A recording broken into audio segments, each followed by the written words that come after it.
Just like human beings speak different languages, computers speak different languages too. So it's always a tough call, which language should I use? And the answer to that is a little more complicated than we can talk about here. There's so many different languages in programming and that computers understand.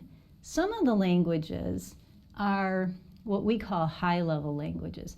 High-level languages look kind of like our native human or English or a language that we understand or humans can understand, but then they're translated. They have a translator that makes them more understandable to a machine.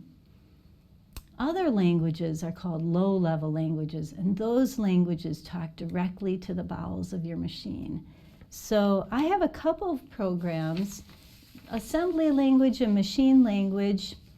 If you look at the code, we used to, this is actually an old assignment of mine, we used to print it out on this big paper like this, and it would come out in huge long lists.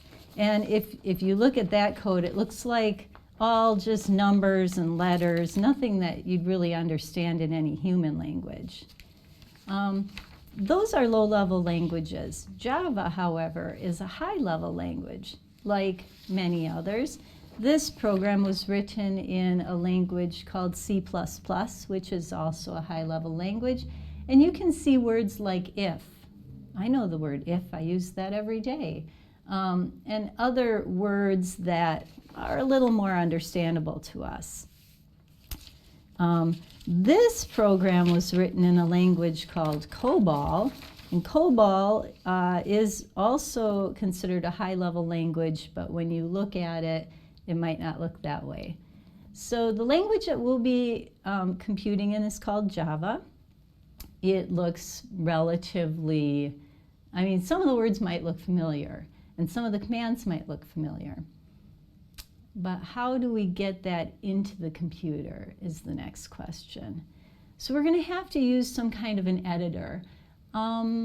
Editors like word processing or making an Excel spreadsheet, those work for certain purposes. And just like that, in programming we have things called integrated development environments. That's just a fancy word for like a programming editor.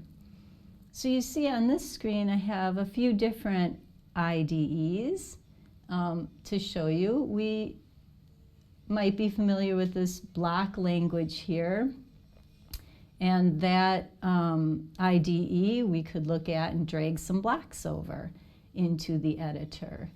The language that we'll be, or the IDE that we'll be using in this class looks sort of similar to that. It's called JGrasp, and we'll talk about that, the actual obtaining of that program in a minute.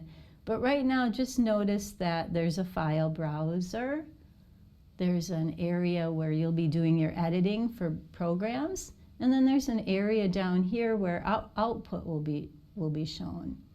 So that's an overview of what an IDE or integrated development area is, and hopefully you understand that there's a little bit of a difference between different types of programming languages, but the overall view of programming is really problem solving. So you want to focus more on solving the problem than the syntax. We'll learn a lot of syntax in this class and hopefully solve a lot of problems.